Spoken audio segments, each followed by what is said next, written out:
예배소서 1장 17절부터 23절까지 함께 읽겠습니다. 그 기도는 우리 주 예수 그리스도님의 하나님 곧 영광의 아버지께서 여러분에게 지혜의 영과 계시의 영을 주시기를 비는 것입니다. 그래서 여러분이 하나님을 알아가게 해달라는 것입니다. 또 그 기도는 하나님이 여러분의 마음 눈을 밝게 해주셔서 여러분이 알게 되기를 비는 것입니다. 하나님이 부르심이 갖게 하는 그 희망이 무엇이며 성도들에게 하나님이 물려주실 상속의 영광이 얼마나 풍성한지 말입니다. 또 그 기도는 믿는 우리한테 나타내신 하나님의 능력이 얼마나 엄청나게 크냐 하는 것을 여러분이 알게 해달라는 것입니다. 그 능력은 하나님이 막강한 힘으로 활동하셔서 나타내신 것이지요. 그 힘이 그리스도님 안에서 작용하게 하셔서 그분을 죽은 사람들 가운데서 일으켜 살리시고 하늘에서 하나님 오른쪽에 앉히셨습니다. 그분을 아직 높이 두신 것이지요. 모든 지배권과 권력과 세력과 통치권 위에 그리고 이 세대뿐만 아니라 장차올 세대에서도 일컬어질 모든 이름 위에 말입니다. 또 그 모든 것을 하나님은 그리스도님의 발 아래 두셨습니다. 그리고 그분을 모든 것 위에 머리로 삼으셔서 교회에 주셨습니다. 교회는 그리스도님의 몸입니다. 곧 모든 것 가운데 모든 것을 가득 채우시는 분의 가득함입니다. 아멘. 사도 바울이 에베소 교인들을 위해서 하나님께 드리는 기도의 내용을 이 편지에 써서 에베소 교인들에게 알려주고 있습니다. 그래서 지난 시간에는 부르심에 속한 희망이 무엇인지 우리를 불러주셨다는 것이 우리에게 어떤 희망을 갖게 하는지에 관해서 말씀을 드렸고 오늘은 두 번째와 세 번째 기도 제목인 하나님께서 우리에게 물려주시기로 약속한 그 영광스러운 상속이 얼마나 풍성한지 그리고 세 번째로 우리에게 베풀어 주신 하나님의 능력이 얼마나 엄청나게 큰지 이것에 관해서 함께 생각을 해보려고 그럽니다.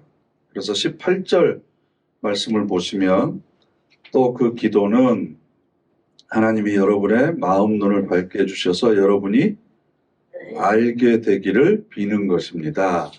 알게 되기를 바란다. 그런데 바로 17절 위에 보시면 그래서 여러분이 하나님을 알아가게 해달라는 것입니다. 이렇게 되어 있죠. 그래서 18절에 우리가 알게 되기를 사도 바울이 기도하는 것이 뭐죠? 하나님의 부르심이 갖게 하는 그 희망이 무엇이며 이건 지난번에 살펴봤고요. 두 번째, 성도들에게 하나님이 물려주실 상속의 영광이 얼마나 풍성한지 말입니다. 그래서 이것은 미래적인 겁니다. 우리가 앞으로 물려받게 될 상속이 얼마나 풍성한지 미래에 우리에게 주어질 것들을 지금 알았으면 좋겠다. 그리고 19절에 또 그 기도는 여기서 그 기도라는 건 내가 에베소 교회 교인들을 향해서 하고 있는 이 기도는 우리한테 나타내신 하나님의 능력이 얼마나 엄청나게 크냐 하는 것을 여러분이 알게 해달라는 것입니다. 우리에게 나타내신 하나님의 능력이니까 과거죠, 과거. 이미 우리에게 베풀어 주시고 나타내시고 보여주셨던 하나님의 능력이 얼마나 큰 건지를 우리가 알게 해달라는 것입니다. 그래서 17절과 18절과 19절이 내용은 다르지만 똑같이 반복되고 있는 말씀이 뭐죠? 알게 해달라는 겁니다. 에베소 교인들이 이것 좀 알았으면 좋겠습니다. 하나님. 다른 건 다 제쳐놓고 이걸 아는 것이 가장 큰 기도의 제목입니다. 그러니까 저도 새벽마다 여러분들을 위해서 기도하지만 우리 성도들의 건강을 위해서 또 우리 능력교회 성도들의 가정이 믿음의 반석 위에 든든히 서가도록 하기 위해서 그리고 또 하나님께서 은혜의 날개 그늘 아래 여러분들을 품어주시고 보호해 주시기 위해서 이렇게 기도하지 오늘 하루도 겪는 모든 일들을 통해서 하나님을 알아가게 되기를 원합니다. 하나님이 우리를 어떻게 인도하시고 우리를 어떻게 사랑하시는지를 알아가기를 원하는 이런 기도는 사실 별로 잘 안 드렸던 것 같아요. 근데 사도 바울은 제가 드렸던 기도는 별로 없고 전부 다 알았으면 좋겠다, 알았으면 좋겠다. 이 내용을 계속 강조하고 있습니다. 그러니까 우리가 기도를 할 때 대부분 우리들 무의식 가운데 선입견이 있는데 그건 뭐냐 그러면 하나님께서 나에게 뭔가를 안 이루어주고 계신다. 내가 원하는 것이 내 삶 속에서 이루어졌으면 좋겠는데 내가 아직 믿음이 부족하고 내가 아직 연약해서 하나님께서 내 기도를 잘 안 들어주신다. 그러면 어떻게 기도하면 어떤 방법으로 기도를 하면 하나님께서 내 기도를 들어주실까? 그래서 그 비결이나 그 방법을 깨달아가는 것이 우리는 믿음이라고 생각합니다. 대부분 우리는 그런 마음가짐으로 기도합니다. 그런데 반대입니다. 하나님께서 나에게 어떻게 하면 능력을 베풀어 주실까의 문제가 아니라 사도 바울의 기도는 이미 하나님께서 우리에게 허락하시고 베풀어 주신 것을 알아가는 것이 믿음이다라는 겁니다. 하나님의 능력을 어떻게 하면 내 소원을 위해서 끌어다가 쓸까? 하나님의 은혜를 앞으로 어떻게 하면 더 많이 내가 받을까? 그죠? 하나님의 인도하심을 어떻게 하면 구체적으로 내 삶으로 끌어들일까? 우리는 여기에 관심을 가지고 기도하는데 사도 바울은 아니다. 이미 하나님께서 우리를 불러주셨고 이미 모든 것을 다 준비해 놓으셨고 이미 은혜도 많이 베풀어 주셨고 이미 능력도 다 베풀어 주셨다. 그러니까 그것을 알아가는 것이 믿음의 성장이지 앞으로 하나님의 능력을 얼마나 더 끌어다가 쓸까 이것이 믿음의 성장이 아니다라는 겁니다. 그러니까 믿음이라고 하는 것은 하나님 제가 당신을 위해서 내가 이렇게 믿어 드릴 테니까 나에게 이런 결과를 주십시오. 제가 그래서 수요 성경 공부도 나오고 새벽 기도도 나오고 예배도 열심히 드리고 헌금도 하고 자녀들을 위해서 기도 열심히 할 테니까 하나님 그러면 내가 원하는 기도를 들어주십시오. 이건 믿음이 아니라는 거죠. 조건을 내걸고 결과를 달라고 하는 것은 그건 거래하는 거죠. 도박인 거죠. 안 해줄 수도 있잖아요. 안 해주시면 어떻게 할 거예요? 그럼 그때 속았다라고 후회하실 겁니까?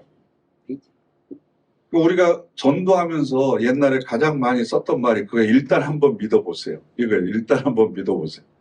저는 그 굉장히 위험한 말이라고 생각합니다. 믿음이라고 하는 것은 확실한 증거와 내용이 있어야만 그걸 근거로 해서 믿음이 생기는 거잖아요. 확실한 내용과 증거도 없는데 일단 한번 믿어봐. 그럼 믿고 나면 좋은 일이 생길 거야. 이건 도박하는 거죠. 믿음은 도박이 아닙니다.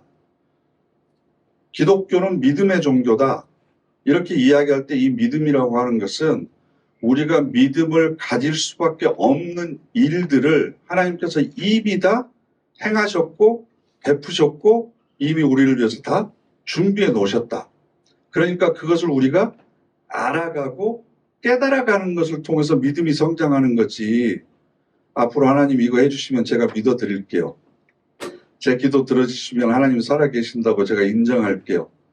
이건 거래하는 거지 믿음이 아니다라는 겁니다. 그래서 사도 바울의 기도의 내용이 전부 뭐죠? 좀 알았으면 좋겠다. 알았으면.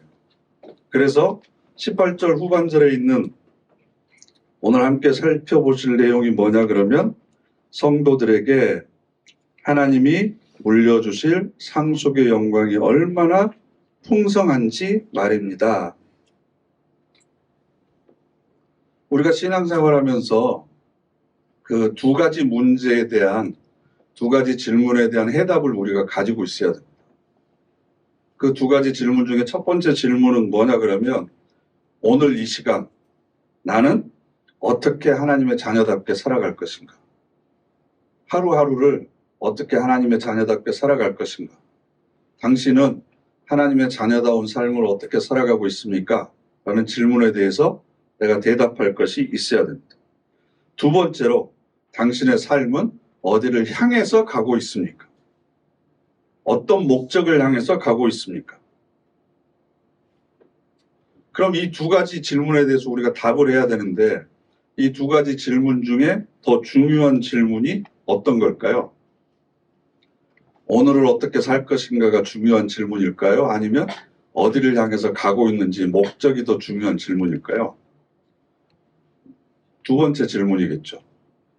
왜냐하면 목표가 분명해야 오늘 뭘 해야 될지가 결정이 되거든요. 그렇죠? 그래서 우리의 신앙은 굉장히 내세적인 것보다는 지금 현세적이고 현실적인 신앙으로 좀 많이 변했던 것 같아요. 저 어렸을 때를 돌아보면 우리 할아버지 할머니들이 가지고 있던 신앙과 지금 우리가 가지고 있었던 신앙의 고백의 내용을 여러분 한번 비교를 해보세요. 우리는 지금 잘 사는 게 중요하고 지금 재미있는 거, 지금 병들지 않는 거, 지금 고민거리 없는 거, 지금 형통한 거, 이것이 중요합니다. 그래서 사실 여러분들이 기도하고 있는 내용의 기도의 제목을 쭉 한번 적어보시면 다 오늘 지금 이렇게 살게 해주세요라고 하는 내용이지 앞으로 제가 어떻게 되도록 해주세요라는 내용은 거의 없습니다. 미국에서 그 오래 살다 오신 제 선배 목사님이 한번 저한테 그런 얘기를 하더라고요. 차 사고가 나면, 접촉 사고가 나면 미국 사람들하고 한국 사람들하고 반응이 다르대요. 그러니까 미국 사람들이 이렇게 접촉 사고가 나면 내려서 제일 먼저 뭘 물어보겠어요? 그렇죠. 다친 데 없냐고, 괜찮으시냐고. 이걸 물어보는데 한국 사람들은 내리면 제일 먼저 소리 지르고 욕부터 한다는 거예요. 왜냐하면 여기서 밀리면 지면 내가 더 많이 보상을 해줘야 되니까. 그런데 요즘은 이제 보험회사가 워낙 그런 것들을 깔끔하게 잘하니까 굳이 뭐 길거리에서 소리 지르면서 그러다가 우리는 꼭 뭘로 가요? 누가 잘했냐 잘못했냐 시시비비를 따지는 게 아니라 네가 왜 반말이야? 너 몇 살이야? 꼭 이렇게 간다고요. 얘기를 하다가 본질적인 것을 벗어나서. 그러면서 처음에는 이 목사님이 그런 생각을 했대요. 미국 가서 몇 년 안 살아보니까 야 미국 사람들은 참 인간 존중, 생명을 존중하는 의식이 참 좋구나. 네? 그래서 사고가 나면 먼저 상대방의 안부나 안녕을 먼저 물어보는구나. 이렇게 생각을 했다는 거예요. 근데 조금 지나다 보니까 무슨 생각을 했냐 그러면 미국 사람들은 살아야 될 이유가 너무 많은 거예요. 앞으로 누릴 것도 많고 즐길 것도 많고 그러니까 건강해야 될 이유가 너무 많은 거죠. 그런데 우리는 40, 50년 전만 한번 생각을 해보세요. 워낙 힘들고 어려운 현실을 살았기 때문에 하루빨리 천국 가는 게 좋은 거다고 생각을 해가지고 우리는 건널목에 파란 볼이 들어오기도 전에 건넙니다. 옆에 차가 오는지 안 오는지 보지도 않고 길을 건너버립니다. 제발 우리 교회 권사님들은 횡단보도 아닌 데서 건너지 마시고 파란불이 들어오더라도 좌우를 한번 살피시고 건너시고 그래서 그러니까 미국 사람들은 경제적으로 풍요로우니까 오래 살아야 될 이유가 충분히 많아서 서로의 건강과 안녕을 걱정하지만 우리 할머니 할아버지 세대들은 이 세상에서 오래 사느니 차라리 사고 나서 빨리 하늘나라 가는 게 훨씬 더 낫다. 이런 생각들을 무의식 속에 가지고 있었거든. 그런데 이제 우리가 먹고 살만해졌잖아요. 경제 수준이 세계 10위권 안에 들어왔습니다. 이 땅에서 놀고 먹고 마시고 재미있게 누리고 볼 것도 많고 해야 될 것도 엄청 많아졌습니다.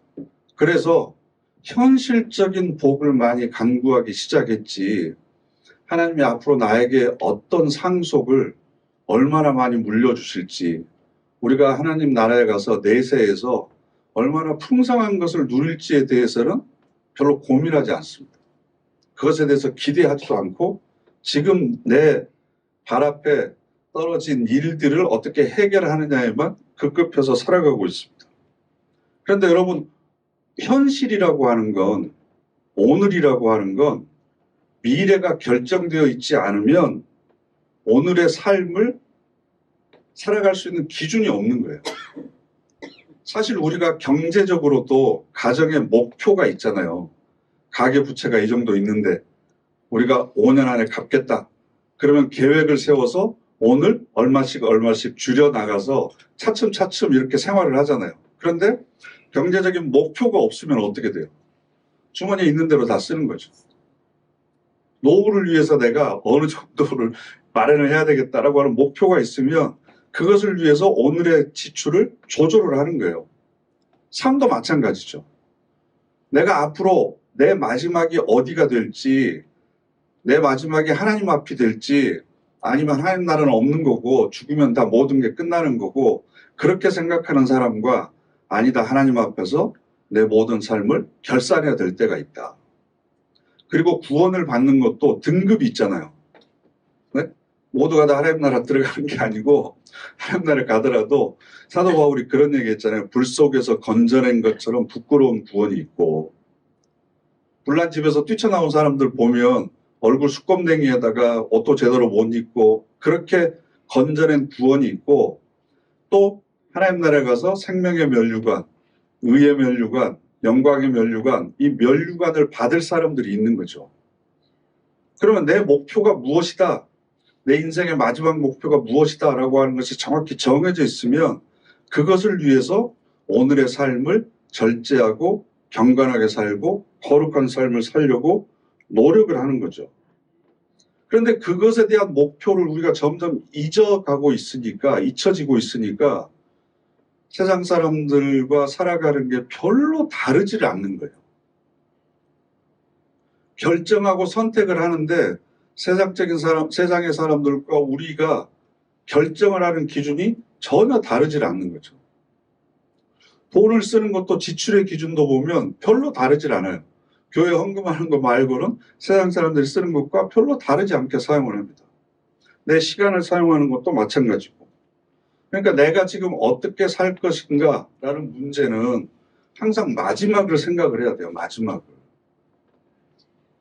그래서 제가 그 한신대에 그 휴번 케어 융합대학원이라고 하는 곳이 생겼거든요.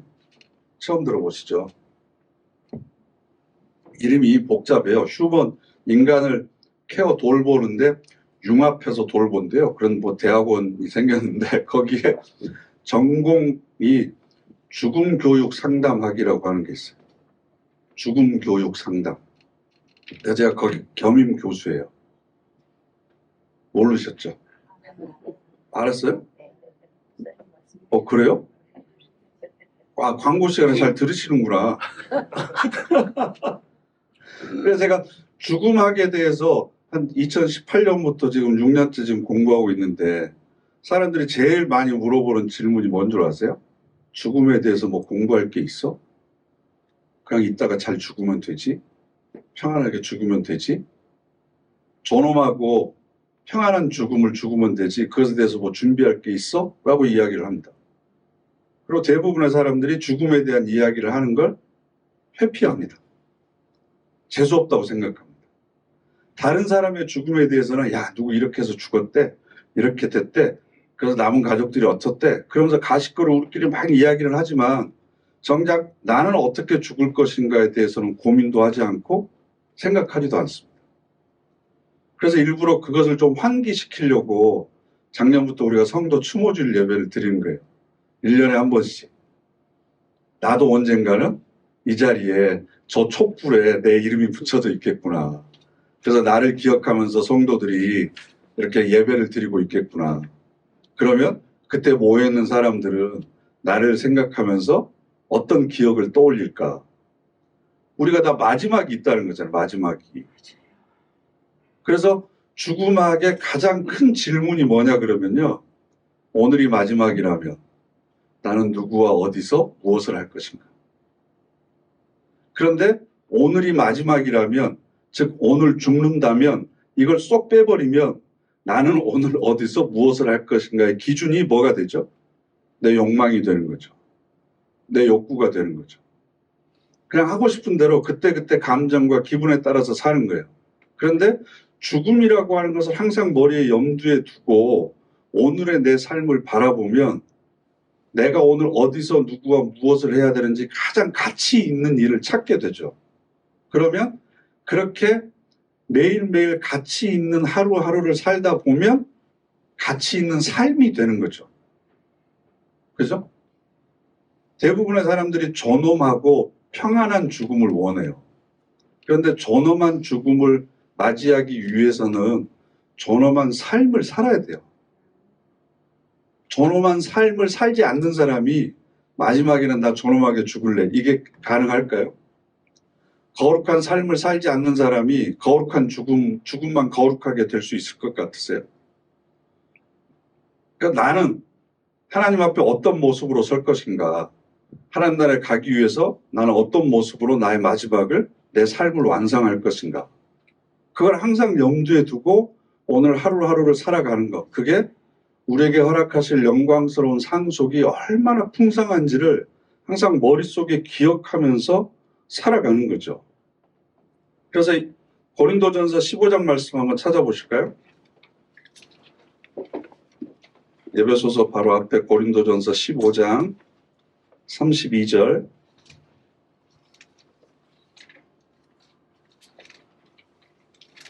고린도전서 15장 32절 함께 읽겠습니다. 내가 에페소스에서 맹수와 싸웠다고 한들 인간적인 동기에서 그렇게 했다면 그것이 나에게 무슨 소용이겠습니까? 죽은 사람들이 부활하는 일이 없다면 먹고 마십시다. 내일이면 우리가 죽을 테니까요. 네. 내가 에베소서에서 맹수들하고 싸웠다고 한들 그게 하나님 나라를 위해서가 아니고 내 그냥 용기 때문에 싸웠다면 그게 무슨 소용이 있겠습니까? 죽은 사람들이 부활하는 것을 우리가 믿지 않는다면 당장 오늘 마음껏 먹고 마음껏 즐깁시다. 어차피 인생 죽으면 다 끝나는 건데 살아있는 동안 하고 싶은 거 마음대로 합시다. 이렇게 우리가 살 것 아닙니까? 라는 겁니다. 여러분에게 질문하겠습니다.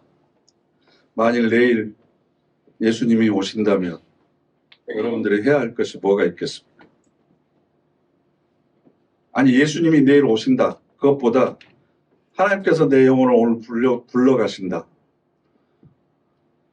오늘 저녁에 자고 있을 때 하나님께서 내 영혼을 불러가신다고 하면 여러분들은 그 음성을 듣고 뭐라고 그러시겠습니까?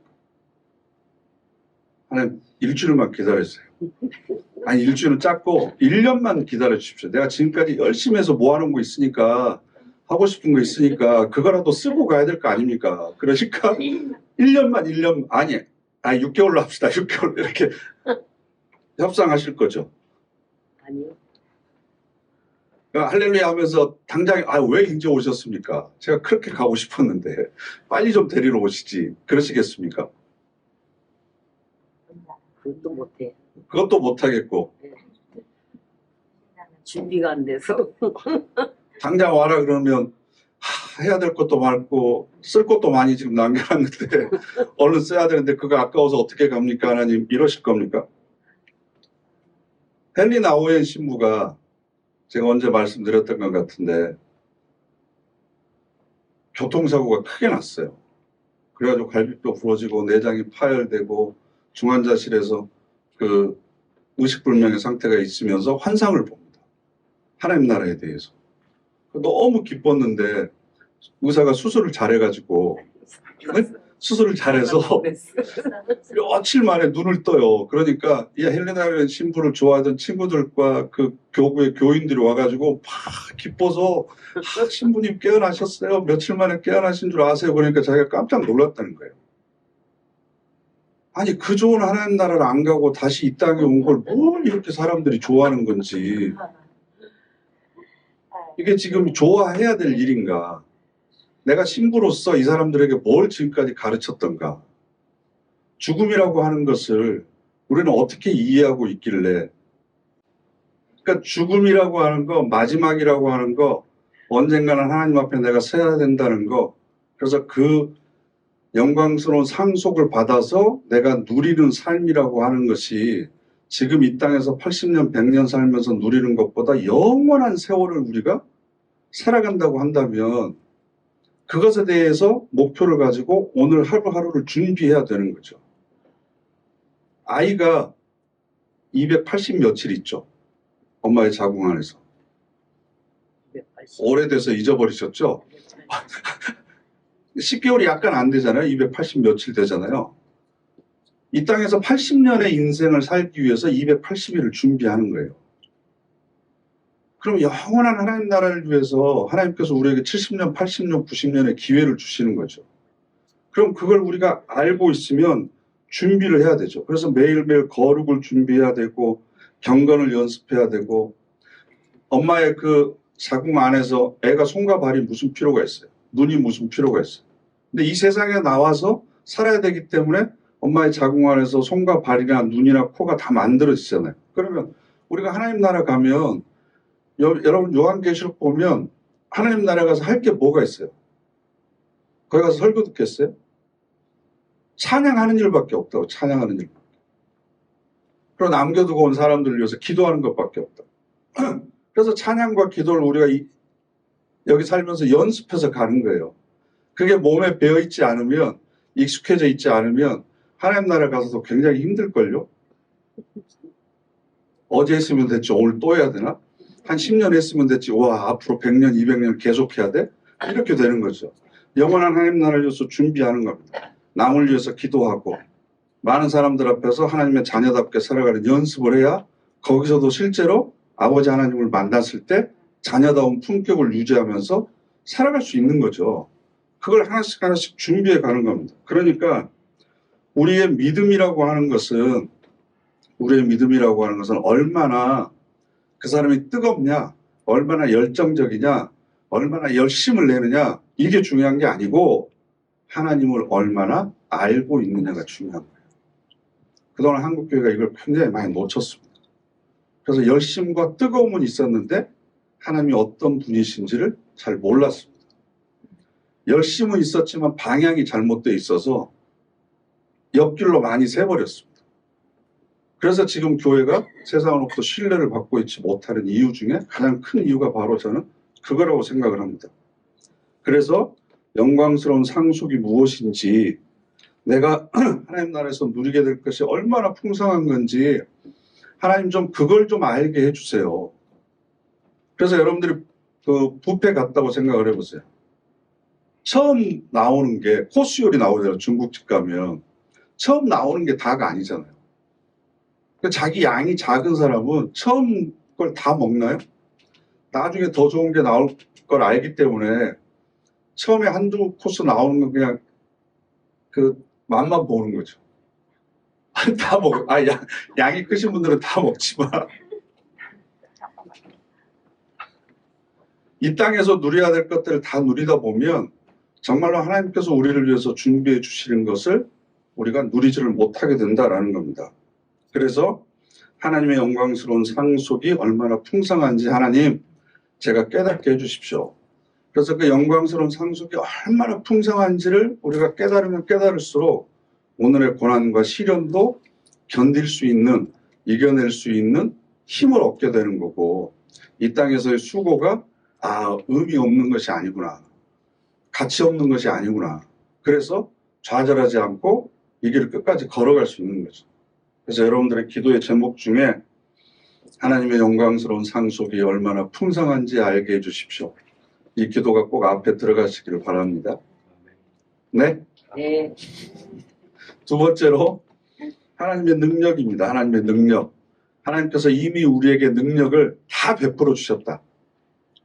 하나님 내가 원하는 건 많은데 아직도 멀었습니다. 하나님 더 베풀어 주셔야 됩니다. 이게 아니고 필요한 모든 것은 우리에게 다 베풀어 주셨다. 로마서 1장 16절 말씀.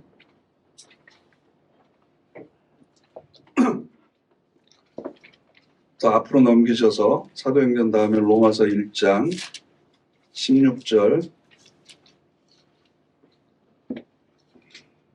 함께 읽겠습니다. 나는 복음을 부끄러워하지 않거든요. 복음은 모든 믿는 사람을 구원에 이르게 하는 하나님의 능력이기 때문입니다. 먼저 유대아 사람에게도 또 그리스 사람에게도 그러합니다. 아멘. 하나님의 능력이 뭐라고요? 모든 믿는 사람을 구원에 이르게 하는 복음. 이게 바로 하나님의 구원의 능력이다. 하나님이 우리에게 베풀어 주시는 것이다. 그래서 뒤로 넘기셔서 빌립보서, 예배소서 다음에 빌립보서입니다. 빌립보서 1장 3절부터 보시면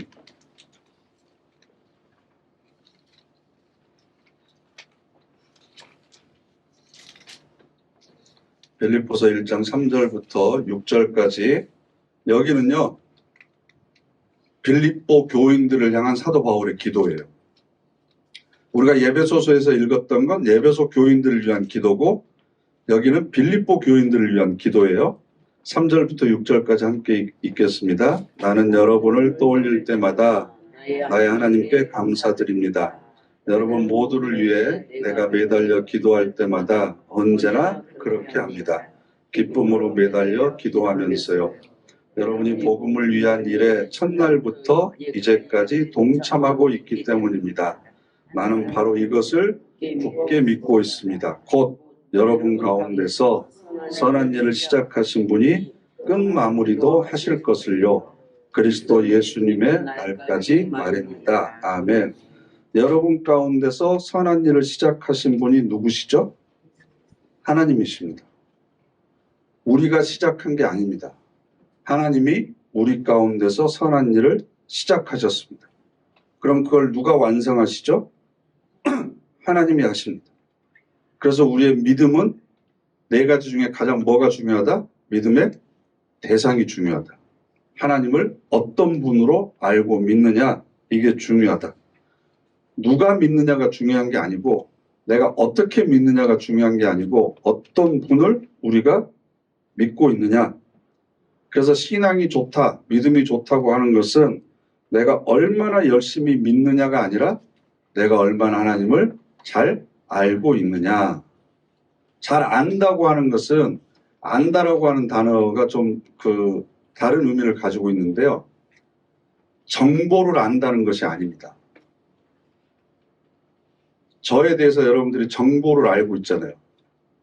제 이름도 알고 있고 제가 남자라는 것도 알고 있고 네? 제 성격 이런 건 다 정보잖아요. 근데 여기서 말하는 알다라고 하는 것은 깊은 교제 가운데 있는 거예요. 부부가 서로를 알아가는 거예요. 몸과 마음과 영혼까지도 하나가 되는 거죠. 그러니까 하나님을 알아간다는 건 성경에 나와 있는 하나님에 대한 정보나 지식을 아는 게 아니라 하나님과 깊은 교제와 사귐을 통해서 친밀한 관계가 되는 것. 그게 바로 알아가는 겁니다. 그래서 이스라엘 백성들에 대한 구약 성경의 교훈은 너희가 여호와를 모른다. 이 백성이 나에 대한 지식이 없으므로 망하는도다. 내가 누군지를 알지 못한다라는 겁니다.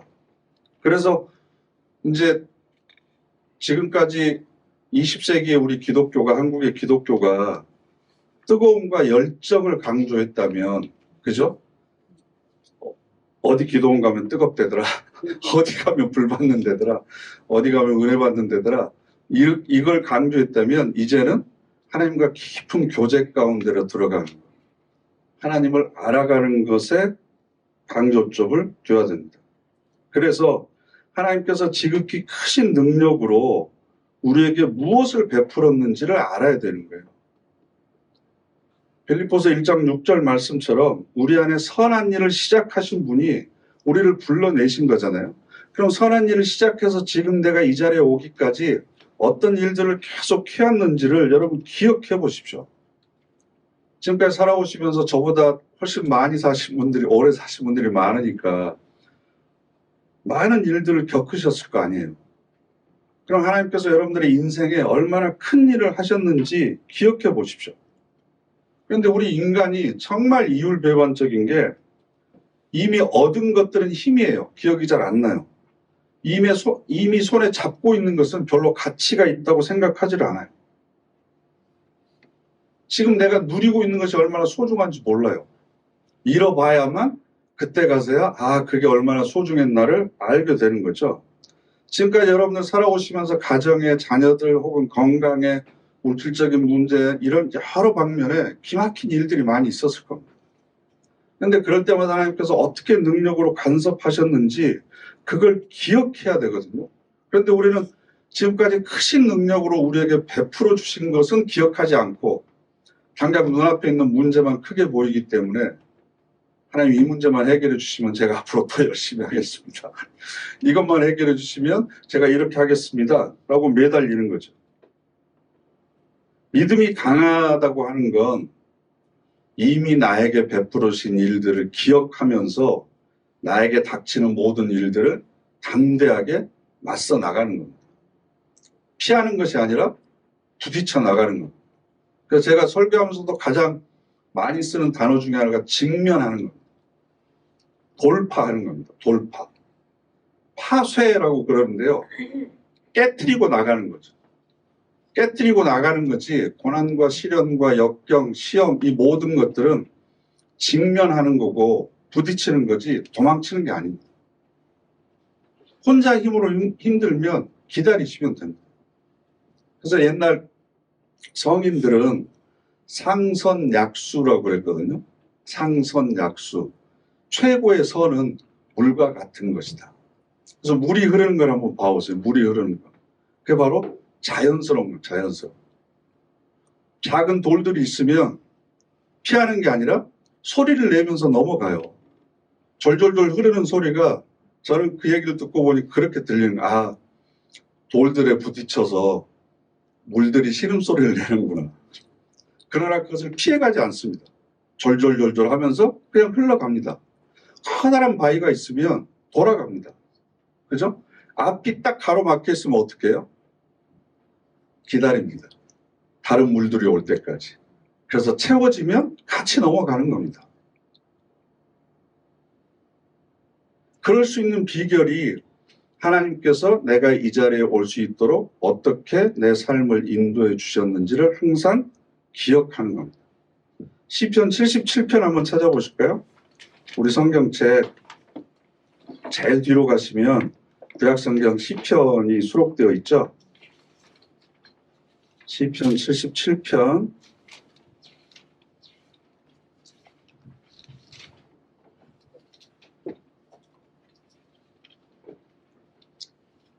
시편 77편 11절부터 15절까지 함께 읽겠습니다.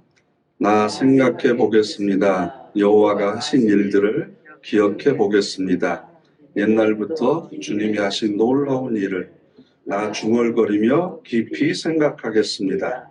주님의 온갖 활동을 주님이 이루신 일들을 골똘히 생각하겠습니다. 오 하나님 거룩합니다. 주님의 길은 그 누가 큰 신인가요? 하나님처럼 주님은 놀라운 일을 하는 신이십니다. 백성들 가운데 알리셨습니다. 주님의 능력을 주님은 구해내셨습니다. 팔을 펴셔서 주님의 백성을 야곱과 요셉의 자손들을요.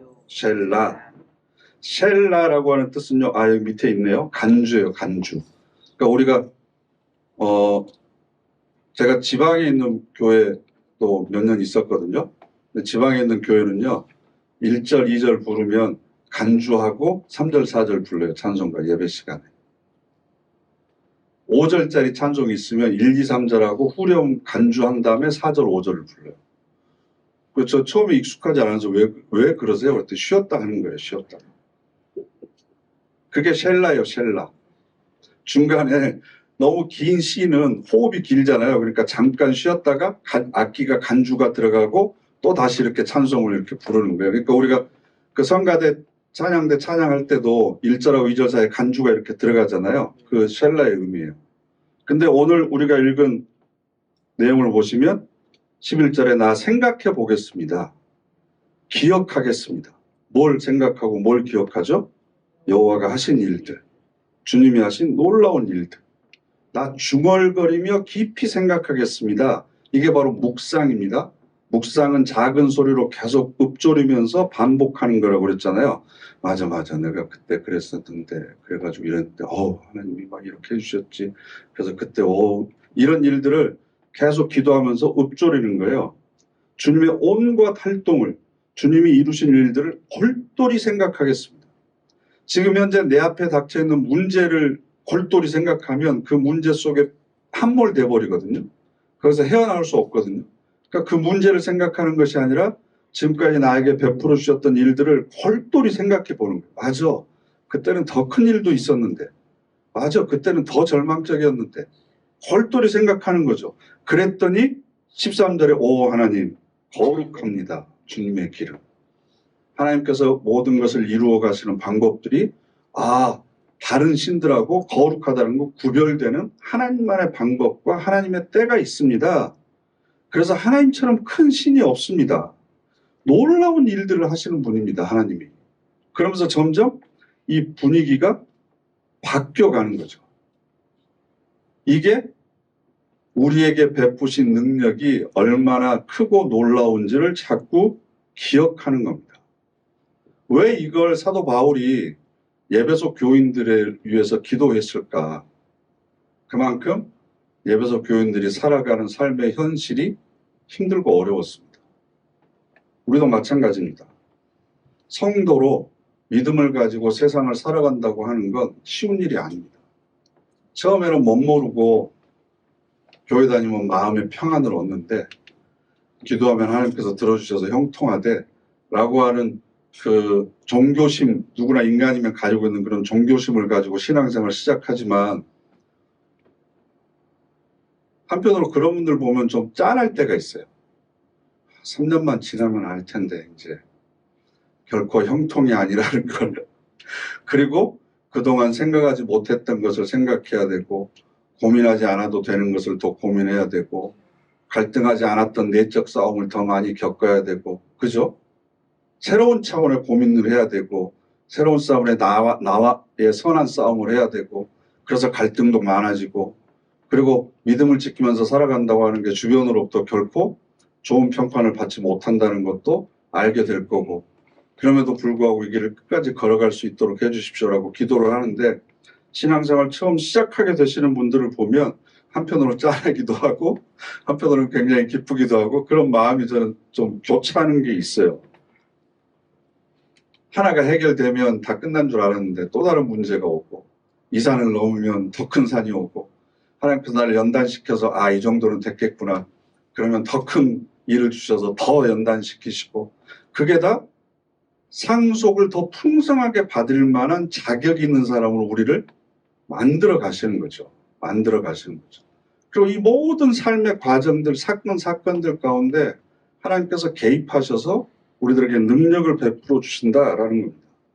그래서 사실은 우리가 더욱더 하나님의 거룩한 성품을 닮아가는 사람으로 성숙하도록 우리 안에서 불순물을 빼나가는 과정인 것 같아요. 그래서 우리는 늙어가는 것이 아니라 익어가는 것입니다. 요즘에 제 식탁에도 홍시가 큰 게 2개가 이렇게 있던데 처음에는 시퍼랬던 게 그거 먹으면 그거 삼키지도 못하잖아요. 떫어서. 근데 세월이 지나서 이제 추운 바람도 겪고 눈보라도 겪고 나면 고난을 겪고 나면 거기서 떫은 거 시큼한 거 다 빠지고 나서 아름답게 익어가는 것처럼 세상을 살아가면서 우리가 겪는 고난을 통해서 교만도 사라지고 그죠? 고집센 것도 좀 많이 누그러지고 자기밖에 모르던 이기심 같은 것도 정말 없어지고 내 것만 중요해서 움켜잡으려고 했던 욕심도 이게 덧없는 거구나 라고 하는 것을 우리가 점점 깨달아가는 거죠. 그래서 우리가 살아가면서 겪어야 되는 모든 일들을 이겨낼 수 있는 힘이 첫 번째가 부르심의 소망이고 그죠? 두 번째가 영광스러운 상속의 풍성함이고 세 번째가 하나님의 능력이 얼마나 위대하고 크신지 이걸 기억해야 된다는 겁니다. 이걸 모르면 쉽게 넘어집니다. 쉽게 좌절합니다. 마지막으로 히브리서 12장 말씀 한 군데만 더 찾아보겠습니다. 히브리서 12장 신약성경 뒤편에 있죠.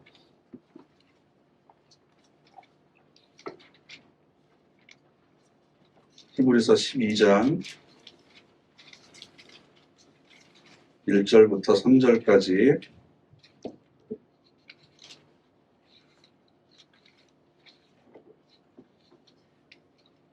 함께 읽겠습니다. 그러므로 구름대같이 엄청나게 많은 증인들이 우리를 둘러싸고 있으니 우리도 방해되는 무거운 것은 다 떨쳐내버립시다. 쉽게 달라붙는 죄도요. 견뎌내면서 우리 앞에 놓인 경기의 다름질을 달려갑시다. 우리를 맨 처음 믿음으로 이끌어들이시고 또 완전하게 하시는 분인 예수님께로 눈길을 고정합시다. 예수님은 자기 앞에 놓인 즐거움 때문에 창피스러움을 가볍게 여기시고 십자가를 견뎌내셨습니다. 그리고는 하나님 임금자리 오른쪽에 앉으셨습니다. 죄인들이 이렇게 자신에게 맞선 것을 견뎌내신 분을 곰곰이 생각하십시오. 그러면 여러분이 마음이 지쳐서 상하는 일이 없게 될 것입니다. 아멘. 1절 말씀을 보면 우리가 경주를 하고 있어요. 경기. 그럼 달리기를 하는 사람은 목표가 어디죠? 결승점이 있죠. 결승점. 내일에 내가 어디에 도착을 해야 된다라고 하는 결승점이 있기 때문에 여러분 마라톤에 나간 사람이 등산화 신고 등에다가 배낭 메고 허리에다가 양손에다가 짐 들고 그렇게 뛰는 사람 보셨어요? 그거 없잖아요. 그러니까 무거운 것은 다 버려버리고 우리의 발목을 잡는 것도 다 벗어버리고 오직 그 결승점을 향해서 뛰어가는데 그것만으로도 부족합니다. 우리를 창피하게 만들고 방해하는 사람들이 많이 있습니다. 그런데 예수님께서는 그 창피스럽고 즉 수치와 모욕과 부끄러움을 당하는 것을 가볍게 여기셨다. 그 이유가 뭐죠? 그 이유가 자기 앞에 놓인 즐거움 때문에 결승전에 딱 그 골인에 들어가면 모든 수고를 끝나고 하나님께서 주실 상급을 기억하면서 이 모든 것을 견뎌내셔서 마침내 하나님의 임금 자리 보좌 오른편에 앉으셨습니다. 그러니까 이분을 곰곰이 생각하면 맞아, 예수님께서도 나보다 더 심한 어려움과 고난을 겪으셨지만 거기에 가셨지. 곰곰이 생각하면서 힘을 내면 우리의 마음이 지쳐서 상하는 일은 없을 것입니다. 그래서 이미 우리에게 베풀어 주신 부르심의 소망과 영광스러운 상속의 풍성함과 또 지금도 베풀어 주셨고 지금도 함께 하시는 하나님의 능력이 얼마나 큰지를 기도할 때마다 여러분이 계속해서 하나님 이것 좀 알게 해주세요. 제가 기억이 나지 않고 깨닫지 못하고 어리석어서 잊어버릴 때가 많은데 그걸 항상 기억나게 하셔서 믿음의 경주를 끝까지 좌로나 우로나 빠지지 말고 끝까지 잘 달려가서 영광스러운 멸류관을 받을 수 있게 해주십시오. 기도하고 승리하는 저 여러분 되시기를 바랍니다. 아멘. 기도하겠습니다.